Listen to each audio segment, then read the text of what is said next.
माता को प्रणाम और सबको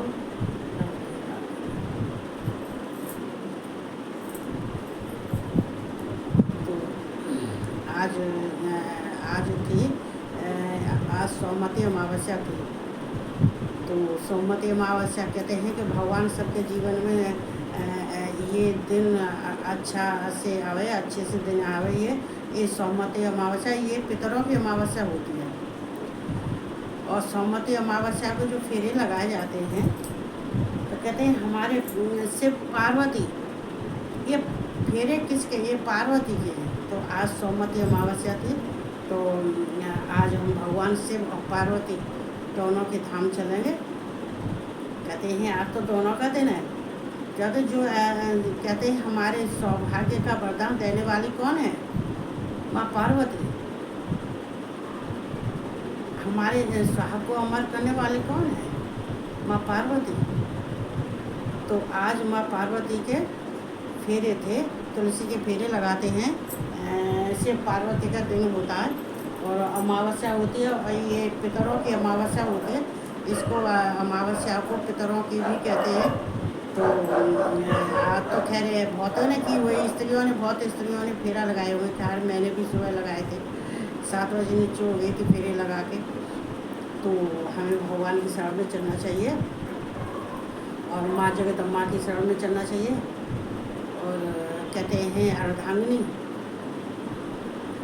तो हमें भगवान की भी कहते हैं भगवान की जहाँ पे हमें कुशलता चाहिए वहाँ हमें पार्वती की भी चाहिए। माँ जगदम्बा की जब दोनों की कृपा मिलती है तो हमारे जीवन में सुखों का कोई कमी नहीं रहती है। कहते हैं हमारे अंदर वरदान का इतना भंडार भर जाता है कि हमारे अंदर के दुख चले जाते हैं, सुख आ जाते हैं। चूँकि माँ करुणामयी होती है ना, माँ जगदम्बा। कहते हैं कि माँ जगदम्बा जिसके जीवन में अपनी प्यार की और अपनी कृपा की बरसात कर दे तो भोलेनाथ तो वो मान जाते हैं। वो तो कहेंगे ही, जगह कहते हैं जिस पर कृपा करेंगे वो भोलेनाथ से कहेंगे तो वो मान जाते हैं। तो हम भी आज चलते हैं, आज माँ जगदम्बा और भोलेनाथ की दोनों की शरण में चलते हैं। और सबको जो है मैं बहुत बहुत कहते हैं बहुत बहुत बधाइयाँ देती हूँ। हर एक त्यौहार की बधाइयाँ देती हूँ मैं। कल से नवदुर्गा लगेंगे तो उसका भी मैं कहती हूँ, सोचती हूँ कि कुछ नहीं, थोड़ा सा मैं माँ के विषय में भी सुनाऊँगी जो है। लेकिन जब हिसाब लगाती तो काम का इतना बोझ बढ़ जाता है कि फिर सोचती हूँ क्या देखा जाएगा, जैसी माँ की कृपा होगी, जैसे भोलेनाथ की कृपा होगी। सब इनके में तो कुछ नहीं है। तो आज हम यही सुनाएंगे। कहते हैं काल, समय। देखो एक काल तो होता है जैसे मृत्यु होती है, उसका काल आ गया। एक होता है समय काल। तो यहाँ ऋषि मुनि वायुदेव से काल के बारे में पूछ रहे हैं कि ये काल है क्या, और काल कैसे आता है, और काल आने का मतलब क्या होता है, कौन सा समय होता है।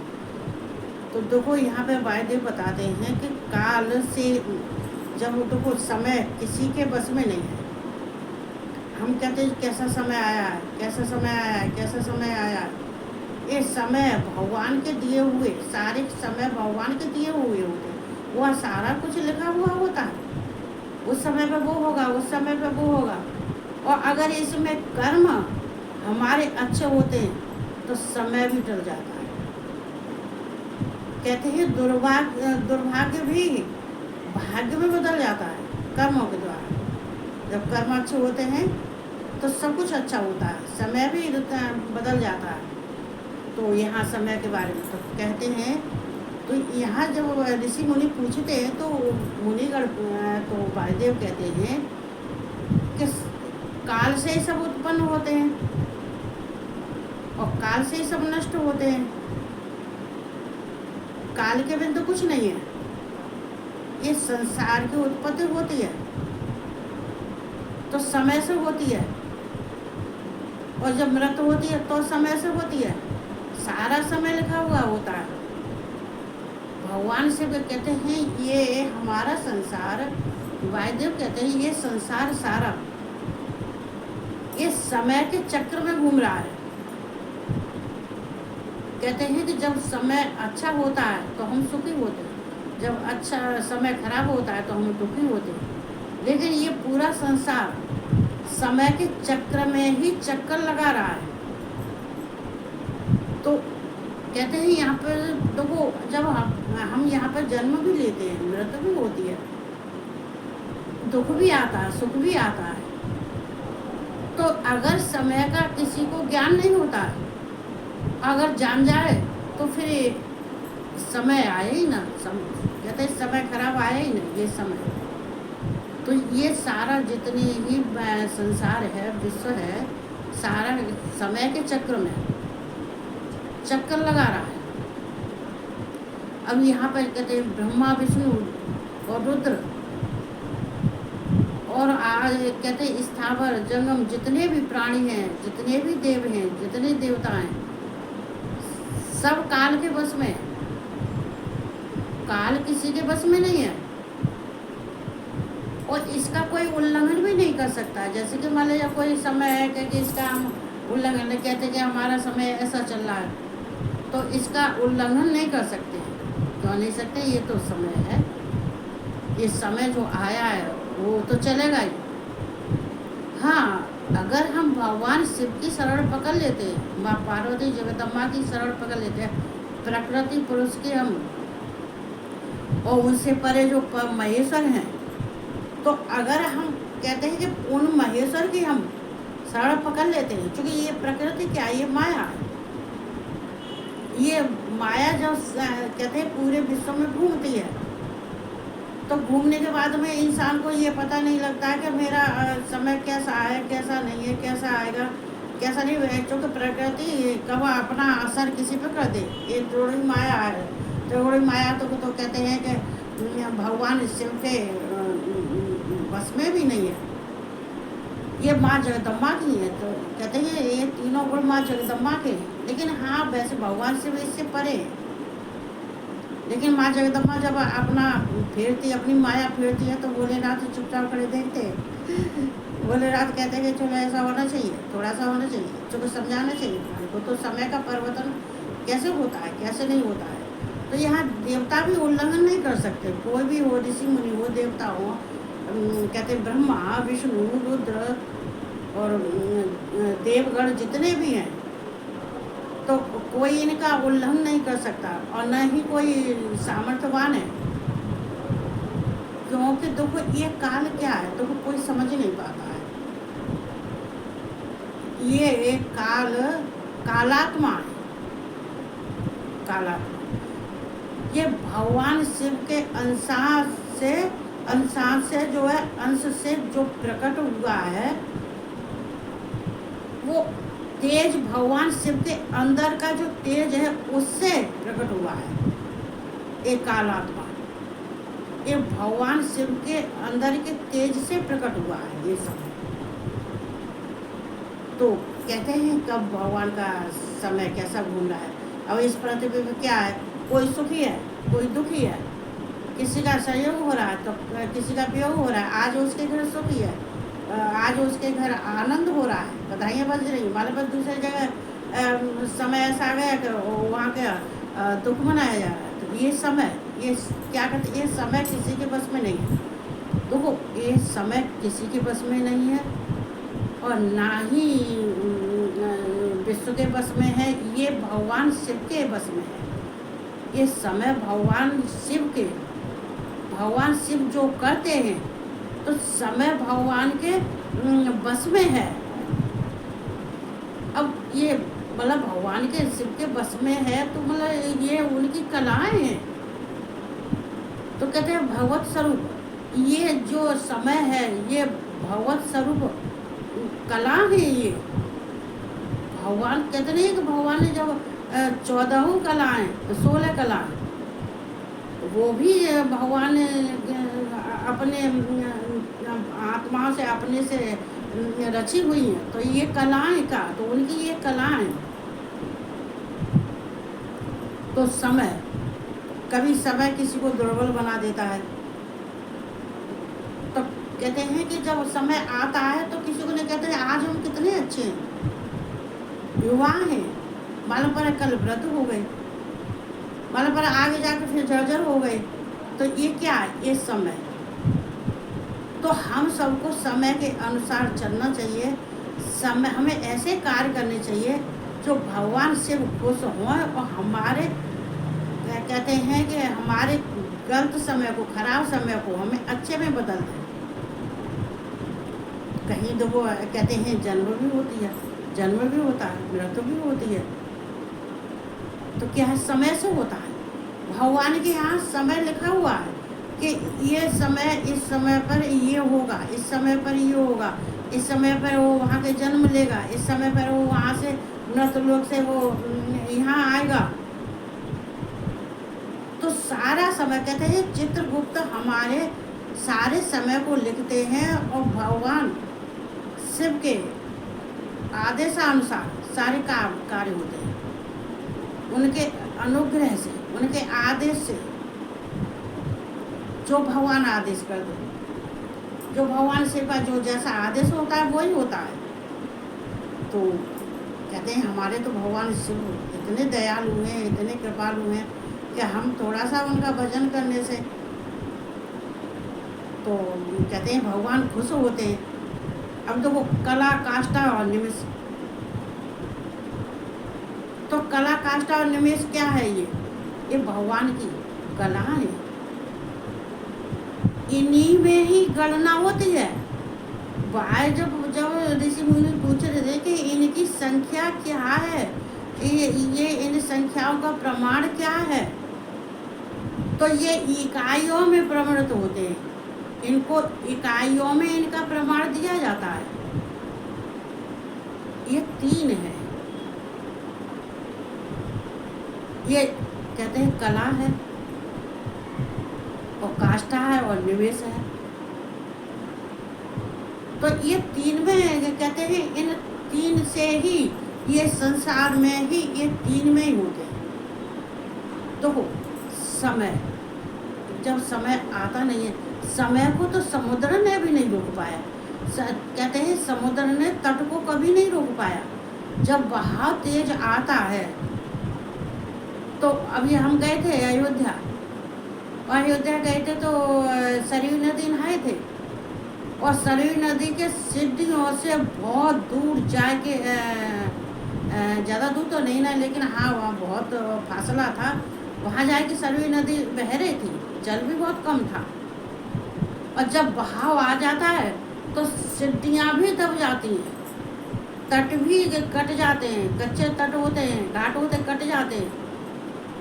तो कहते हैं कि समुद्र ने भी घाट को नहीं रोक पाया, तो समय को किसी ने नहीं रोक पाया। समय ये भगवान के बस में है। भगवान ही समय को भेजते हैं, भगवान ही सबके सामने समय को उत्पन्न करते हैं। और ये समय, ये विश्व को, सारा विश्व भी भगवान के शिव के बस में है, समय भी भगवान के शिव के बस में है। तो समय का कहते नहीं है, कहते कि यार क्या था, अरे वो तो गरीब है, निर्धन है, देखो समय से धन आता है। देखो कहते हैं श्री का यहाँ पर धन है। श्री के दो का होता है, एक श्री लक्ष्मी होती है, और वैसे वो धन की होती है, धन की होती है, पर लेकिन एक लक्ष्मी होती है। लेकिन ये धन, शील, स्वभाव, जो कुछ भी होता है, बल, ये समय से, इनका भी समय है। तो कोई इतना धनवान है, कहते हैं कि कोई दानशील है, खूब दान कर रहा है, धनवान है, और मित्र कहते हैं गीत वाद्यों का आनंद ले रहा है, और मालूम पर है समय, किसी के जीवन में ऐसा समय कि वो कहते हैं कि इतना गरीब है कि अन्न भी मांग के खाता है, मांग के खाता है। तभी तो कहते देखो किसी पे, हालांकि थोड़ा थोड़ा मैं ये तो मैं कभी नहीं कहती हूँ कि तुम दान करो, तुम इतना दान करो जो तुम्हारे पास नहीं है, लेकिन फिर भी तुम दान कर रहे हो, लेकिन तुमको परेशानी हो रही है। ऐसा नहीं है। तुम्हारे पास में अगर 100 रुपये आए तो 10 रुपये का किसी को लेके कुछ खिला दो, जो है क्या है 10 रुपया का? कहते हैं किसी के पेट में अगर 10 रुपया का कुछ लेके खिला दोगे तो उसके पेट में पड़ेगा तो वो दुआएं देगा। आत्मा, ये आत्मा, जब किसी की आत्मा को सुखी करोगे तो आत्मा ही तो परमात्मा है। जब दुआएं कहाँ से निकलती है? दुआएं आत्मा से निकलती हैं, कहीं अंत से नहीं आती है। और जो कहते हैं कि वो ऐसे होते हैं जो खा गए पी गए अपने चले गए अपने मस्त हैं, चूँकि उनके घर तो अनुदान की कमी नहीं है, लेकिन जो मांग मांग के खाता है तो उसके लिए क्या, ये क्या समय, ये भगवान का समय, ये भगवान का चक्र। तो यहाँ पे तो ये किसी के मतलब इसको कोई टाल, समय को कोई टाल नहीं सकता। हमारा समय जब का है और जैसा है और जैसा जब आया है वो आएगा, जैसा है वैसे में हमें रहना पड़ता है। तो इसका साधन एक मूल एक भगवान शिव है। देखो यहाँ पे किस्सा है पार्वती का, लेकिन मैं सुनाऊँ तो फेसबुक पे बहुत चला जाएगा। देखो किसी के बच्चा नहीं हुआ, एक सेठ आने थे, उनके बच्चे नहीं थे, लेकिन धन दौलत इतनी थी, इतनी सारी धन दौलत थी कि उनके पास में तो किसी चीज़ की कमी नहीं थी। लेकिन सेठानी भगवान शिव की पूजा करते थे, तो सेठानी रोती थी, कहती थी मेरे पास में इतना धन है, इतनी प्रॉपर्टी है, इतना सब कुछ है, मैं इतना सब कुछ बांटती, लेकिन मेरे पास में एक संतान नहीं है, तो मुझे बहुत परेशानी हो रही है और मुझे बहुत रोना आता है भगवान के सामने। जब मैं पूजा करती हूँ तो मेरे अपने आप ही आंसू निकलते हैं, सेठ जी क्या करूँ। लेकिन वो शिव और पार्वती देखो सोमवार का व्रत रखते थे। सोमवार का व्रत अपने में बहुत महत्वदायक है, इसका बहुत बड़ा महत्व होता है। तो वो आज जी तो मैं कह रही हूँ आज का दिन इतना बढ़िया था। ये सोमवती अमावस्या, सोमवार को पड़ती है, वो सोमवती अमावस्या होती है। हालांकि 11 बजे से परवा थी, लेकिन मैं 4 बजे उठी थी और 4 बजे अपने घर की सारी सफाई करके और नहा धो के पहले नंबर अपने फेरा लगाए तुलसी के, 7 बजे फ्री हो गई। उसके बाद मैं अपना रुद्राभिषेक किया, अपनी पूजा की थी। तो ये सोमवती अमावस्या सोमवार का, ये भगवान शिव और पार्वती ये दोनों का है, एक का नहीं है। पार्वती और शिव और पार्वती ये दोनों का दिन होता है। और सोमवती अमावस्या भी माँ पार्वती वरदान देने आती हैं। जो फेरा लगाता है तुलसी के, तो माँ तुलसी की भी कृपा होती है और माँ पार्वती की भी होती है। तो इसमें और भगवान विष्णु के कहते हैं कि ये दिन सोमवती अमावस्या जहाँ तुलसी के फेरे लगाए जाते हैं, जहाँ भगवान शिव और विष्णु और लक्ष्मी सभी विराजमान होते हैं, ये दिन बहुत भाग्यशाली होता है। तो स्त्रियों ने माताओं ने किया होगा, इस बार नहीं है, एक मैं ही नहीं करती, फेरा सभी लगाती हैं, अब जो लगाती हैं जैसा कुछ। तो यहाँ क्या हो, तो उस जब वो रोती थी, सोमवार को व्रत रखते थे दोनों सेठानी, वहाँ पार्वती को दया आ गई कि भोलेनाथ तो इसके इस सेठ के पास में सब कुछ है, लेकिन एक संतान नहीं है, तो आप इसको एक संतान दे दो। भोले ने कही कि इसके नसीब में संतान है ही नहीं। पार्वती तुम कैसी बातें करती हो, इसके संतान नहीं है इसके नसीब में।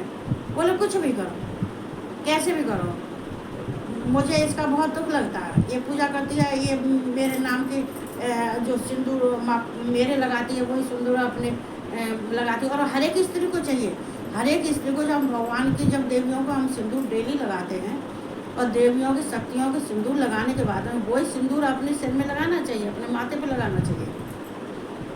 झूठा भगवान का, झूठा भगवान का भोग झूठा खाओ, झूठा सिंदूर लगाओ, तो कहते हैं कि हमारा सौभाग्य भी बढ़ता है और आदमी की आयु भी होती है। जो तो यहाँ आयु पे भी लिखा है इसमें, जो है इसमें तो आयु कहते हैं कि जितनी दिन की आयु होती है उतने दिन की ही रहता है। तो लेकिन कभी कभी ऐसा होता है कि हमें ऐसा वरदान मिल जाता है भगवान से, भगवान माँ पार्वती की शिव शक्ति की सेवा, कहते हैं ये शिव और शक्ति दोनों ही ये रचना करते हैं। देखो समय माँ पार्वती के अंटर में है, चूँकि वो कहते हैं कि समय को वो ही परिवर्तित करती है, संचालन करना पार्वती का कार्य होता है। हाँ, तो उसके फिर पार्वती जब पीछे पड़ गई थी कि नहीं नहीं नहीं भोलेनाथ, स्वामी बस मैं आपसे बहुत दिल से और आत्माओं से मैं कुछ मांग रही हूँ, तो उसकी इच्छा पूरी कर दो जो है, और बहुत परेशान है, बहुत दुखी, मुझे इसका दुख देखा नहीं जाता है। तो भोलेनाथ कहने लगे कि चलो तुम पार्वती हट कर जाती हो, पार्वती तो हटी नहीं है, वो तो हट कर जाती है, हट करके सारे काम करवाती है। हाँ, वो करते भी है। तो कहते हैं कि पार्वती की उन्होंने बात मानी थी। अब ये किस्सा है तो बहुत बड़ा, लेकिन उसके संतान हुई थी, लेकिन उसकी उम्र थी 12 वर्ष की केवल, उसकी 12 वर्ष की थी। तो उन्होंने कहने लगे, तो कहने लगे कि पार्वती चलो मैं इसको संतान दे देता हूँ, पर लेकिन संतान भी इसके 12 वर्ष की संतान है, 12 वर्ष में इसकी संतान जो पुत्र होगा, लेकिन वो खत्म हो जाएगा।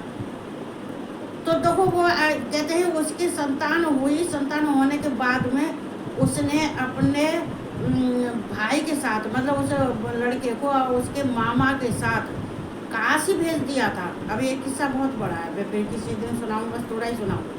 हाँ, तो काशी भेज दिया, तो भगवान ने ही उसके खत्म होने के बाद में भी काशी में सब करके यज्ञ करते गए, यज्ञ किया था, सब कुछ किया था। काशी में रहे थे, मामा लेके आया था, वहाँ शादी भी हो गई थी उसकी, और लेके आए, उसकी मृत्यु भी हो गई थी, और घर खबर भी कर दी थी। बाकी बाद में पार्वती फिर कहने लगी, भोलेनाथ कुछ भी करो, इसकी उम्र बढ़ाओ, इसकी उम्र बढ़ाओ, भोलेनाथ कुछ भी करो, इसके कहते हैं इसकी मृत्यु हो गई लेकिन इसको जीवन दो। तो जब कहते हैं कि माँ पार्वती जब पीछे पड़ जाती हैं, तो भोलेनाथ ने वो भी उनकी इच्छा पूरी की, तो उनको उस लड़के को भी जीवन। तो दुख क्या किससे हुआ? शिव और पार्वती। काल, ये काल शिव ही है, ये शिव के तेज से काल उत्पन्न हुआ है, शिव के तेज से प्रकट हुआ है। तो यहाँ पर अब देखो, इसके आगे देखो, अब कहते हैं कि जब वायुदेव जब पूछते, जब वायुदेव से जब ऋषि मुनि पूछते कि इसकी संख्या भी तो क्या है, कि इस काल की संख्या भी तो होगी, समय भी तो होगा, इसका समय की गणना कैसे की जाएगी, इस काल के कौन से रूप से गणना की जाएगी, इसकी संख्या क्या है? तो देखो ये काष्ठा, कला, काष्ठा और निवेश।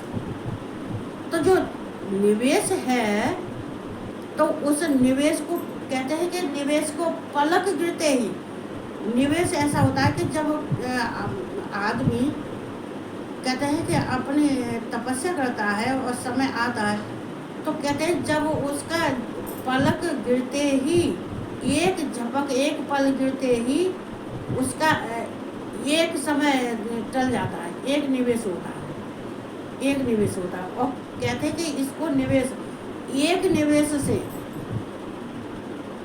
फिर 30 कहते हैं, और 15, और इसके बाद में देखो निवेश हमारे देखो पलक झपते ही हो जाता है, एक निवेश हो जाता है, लेकिन उसके भी 15 संख्या है।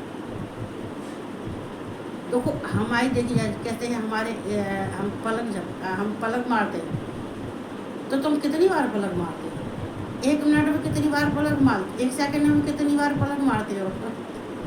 तो देखो यहाँ पे ये निवेश कहते हैं कि निवेश, एक निवेश, और इसके भी 15 कला होती है, एक निवेश की 15 कला होती है, और 15 कला मतलब इसकी निवेश 15 संख्या का होता है, और संख्या के बाद में निवेश फिर 30 निवेश का एक काष्ठा होता है।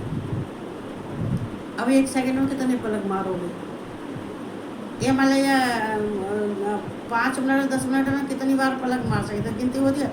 तो एक निवेश का क्या होता है कि 30 काष्ठा, और 30 ही कला, और 30 ही कला के 30 मुहूर्त, और 30 मुहूर्त के ही कहते हैं कि जो एक मास होता है, और एक मास में जो दिन रात का 1 महीना होता है, 30 दिन का 1 महीना होता है, दिन रात होते हैं उसमें 2 पक्ष होते हैं, कृष्ण पक्ष, शुक्ल पक्ष। लेकिन जो 1 मास होता है वो 30 दिन का पितरों का एक होता है। अब देखो पितर आए कि नहीं आए, पितर इसमें देखो, मैंने कल कही थी हमारे ब्लॉकेज कहाँ से आते हैं?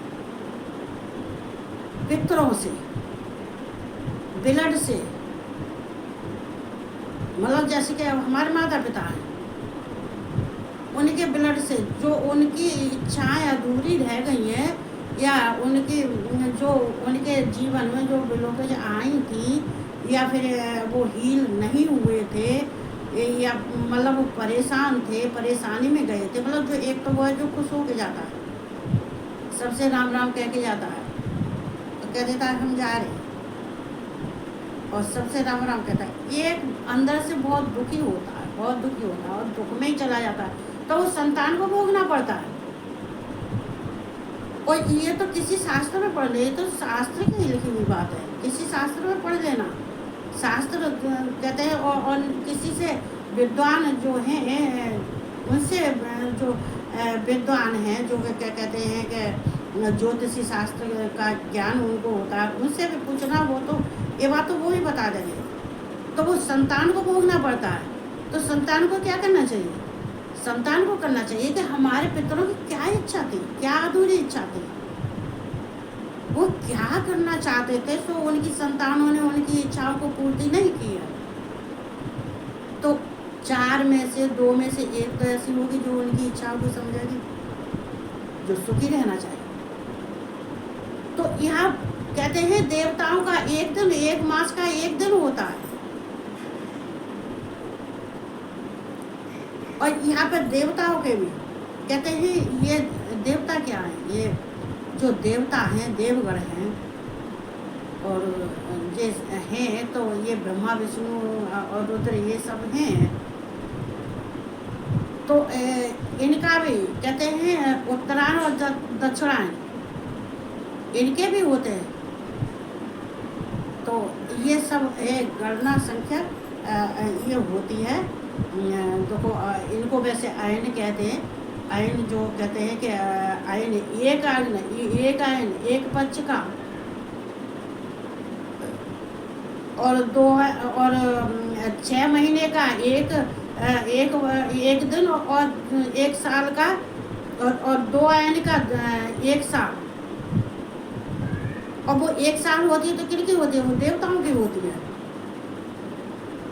ये संख्या है, एक काल की, इस समय की, इस संख्या है। तो देखो, हमें ये सोचना चाहिए, हमें समझना चाहिए। जैसे ब्रह्मा का कहते हैं कि दिन और रात, कहते हैं कि सुबह को ब्रह्मा का सृष्टि की रचना होती है, संसार बसा हुआ मिलता है, और रात को मालूम पड़े कि प्रलय हो जाता है। कहते हैं ऐसे हमारी आँख झपकते ही 1 दिन चला जाता है। तो कहते हैं ये सब घटना होती है। तो मनुष्य का समय, ये समय सब कुछ करवा लेता है। समय ही हमें दुख देता है, समय ही हमें सुख देता है। और ये समय किसका है? शिव, कालात्मा। कहते हैं कि समय आत्मा, परमात्मा, परमेश्वर, सर्वज्ञ, सर्वात्मा, सर्वात्मा जो सर्व में व्याप्त हैं, ये उन्हीं का है। तो हमें क्या करना चाहिए? तो उनकी शरण में चलना चाहिए। देखो आज का दिन कितना बढ़िया था, सोमवती अमावस्या थी। और देखो कल से माँ देवी के दिन, हालांकि वैसे 11 बजे से, तो माता रानी ने पहले ही अपना शुभ दिन दिखा दिया। इस समय, ये भी समय। तो सारे काम समय से होते हैं, समय से ही हमारी मृत्यु होती है, समय से ही हम जन्म लेते हैं, और समय से ही ये भूत, भविष्य और वर्तमान, ये सारा जो कहते हैं संसार मंडल है, ये इसी में समय में ही घूमता रहता है, समय में ही घूमता रहता है। लेकिन इस समय वो टाला नहीं जा सकता, किसी की मृत्यु नहीं टाली जा सकती, किसी का जन्म नहीं टाला जा सकता। अब तो क्या कर सकते, जन्म तो टाला जा सकता है, क्योंकि जब बच्चे नॉर्मल नहीं होते हैं, जाती हैं ऑपरेशन करा देती हैं, लेकिन उनकी कोई कुंडली नहीं होती है। ऑपरेशन कराने वाले जो लेडीज जाती हैं, जो माँ बहनें हमारी जाती हैं, तो जो ऑपरेशन से बच्चा करवाती हैं, उनका कोई समय नहीं होता है। क्योंकि वो बच्चा, वो डॉक्टर क्या कहते हैं, इसमें लिखा है वैद्य, जितनी दवाएं हैं वैद्य हैं, जो आयुर्वेदिक की दवा खाते हैं, सब कुछ करते हैं, लेकिन वो भी समय को नहीं टाल पाते हैं। तो वो भी नहीं समय टाल, लेकिन आजकल के तो डॉक्टर बैठ गए, वो तुरंत ऑपरेशन, हर एक चीज़ का ऑपरेशन, हर एक चीज़ का। मेरी आँख की नस फट गई थी, 1.5 साल हो गई, और मैं डॉक्टर को जब पीछे नहीं पड़े तो 7 महीने बाद बच्चों ने देखा था कि मम्मी क्या क्या हुआ, जो जो ये एक आँख से कुछ परेशानी हो रही है इनकी, और नस बिल्कुल फट गई, एकदम चिथरा चिथरा हो गई थी, सारी नस फट गई थी बिल्कुल एकदम। और जब बच्चे 7 महीना बाद जब लेके गए थे, डॉक्टर कहने लगा कि इतने लेट लेके आए हो, इनकी तो एक आँख तो काम ही नहीं करती, एक आँख से कुछ दिखाई नहीं देता है, एक ही आँख से काम करती है। इनको अब लेके आए, इनको इतना टाइम तभी ले आते तो सही होता है। इनकी नस फट गई है, तो ऐसी फटी है कि चिथरा चिथरा हो गई है इनकी नस की, इनकी रोशनी नहीं आई। मैंने कही डॉक्टर तो क्या है, जो मेरा भगवान है, मेरे से वो तीनों लोगों का डॉक्टर है, तीनों लोगों का वैद्य है, उसके पास अब ऐसी औषधि है, विश्वास करो। और 15 दिन दवा खाई थी, दवा बाद चूँकि मैंने 23-24 साल से दवा खाई नहीं, बिल्कुल 24 साल से मैंने कोई दवा किसी की नहीं खाई, कितनी हारी परेशानी हो जाए। चूँकि विश्वास किस पे, भोले पे, ये सही करेंगे तो अच्छी बात। ये शरीर भी इनका, तन भी इनका, मन भी इनका, सब कुछ, मेरा जीवन भी इन्हीं के लिए अर्पण कर दिया। जब सब कुछ मैंने समर्पण इनके लिए कर दिया है, तो ये जाने इनका काम जाने। अगर अंधा करेंगे तो अंधी रह लूँगी, और कोई बीमारी देंगे तो वो भी सह लूँगी, पर डॉक्टर की दवा नहीं खाऊंगी। किस बात से मैं अपने भगवान की सेवा करती हूँ, ऐसा नहीं ना वैसे लेकिन हाँ, मैं एहसान छाप देती हूँ इन पर। तो 15 दिन दवा खाने के बाद में छोड़ दिया। वो कह रहा है रोशनी नहीं आएगी, ऑपरेशन होगा, यानी कि आँख की रोशनी आई। आज रोशनी नहीं आई तो क्या आया, रोशनी भी आएगी और आँख भी सही हो गई। अब ना थोड़ा बहुत धूप में चल लो तो थोड़ी सी परेशानी हो जाती है, और बाकी और कुछ नहीं है। तो विश्वास, भगवान से पे विश्वास करोगे तो समय, वैसे समय भगवान से कहते हैं ये समय टाल, ये इसी प्राण कह रही है, मैं नहीं कह रही, ये समय टाला नहीं जा सकता और इसका उल्लंघन भी नहीं किया जा सकता। और इसी के तो ब्रह्मा विष्णु महेश रुद्र जितने भी हैं, ऋषि मुनि देवगण जितने भी हैं, वो भी इसका उल्लंघन नहीं कर सकते। ये समय भगवान के बस में है, और कहते हैं समय भगवान के बस में है। भगवान किसी के बस में नहीं है, समय के बस में नहीं है, एक काल भगवान के बस में है, और भगवान काल के बस में नहीं है। भगवान जब जो चाहे वो कर सकते हैं, वो तो वो टाल भी सकते हैं, ऐसी बहुत तेरी कथा है। तो यहाँ तो जब विश्वास करोगे तो सब कुछ है। और आज मैं बिल्कुल सही हूँ, थोड़ा बहुत धूप में चलने से कभी कभी प्रॉब्लम हो जाती है, और बल्कि चश्मा भी मैं अब लगाने लगी, नहीं मैं चश्मा भी नहीं लगाती थी तो सब उन्हीं की कृपा है। तो बस इतना ही बोलूँगी, और मैं जाके खाना बनाऊँगी, और मैं सबको बहुत बहुत धन्यवाद देती हूँ। और यूट्यूब पे भी मैं आती हूँ, सब जो सब्सक्राइब करो उसको जो है। और अच्छी बात है कि मैं तो कहती हूँ कि हमें तो तुम सबकी दुआएं और कृपा बरसती रहे। ये प्रदीप भैया कुल्ला वो भी जो है क्या कहते हैं अपना मैसेज लिखते हैं, तो मैं पढ़ती हूँ, ऐसी बात नहीं ना। शुक्राना गुरु जी हैं, बहुत हैं, बहुत सब लिखते हैं, बहुत मेरे पास हैं तो लिखते हैं, तो मैं उन सबको बहुत बहुत धन्यवाद देती हूँ। कहती हूँ बस ऐसा ही मुझे थोड़ी सी मुझे तो कृपा चाहिए, मुझे थोड़ा सा सहारा चाहिए, ये मेरे लिए बहुत बड़ी बात है, ये बहुत अच्छा लगता है मुझे। तो बस मैं इतना ही बोलूँगी, और सब बैठे हुए हैं, खाना बनाना है मुझे, और सबन को बहुत बहुत धन्यवाद देती हूँ, और अपने दिल से बहुत दुआएं देती हूँ। जितनी मेरे पास दुआएं मैं भर भर के दुआएं देती हूँ, और सबके भगवान धन दौलत से झोलियाँ भरा। बस यही कहते हुए मैं अपनी वाणी को विराम दे रही हूँ, और सबको राधे राधे, और सबको गुड नाइट।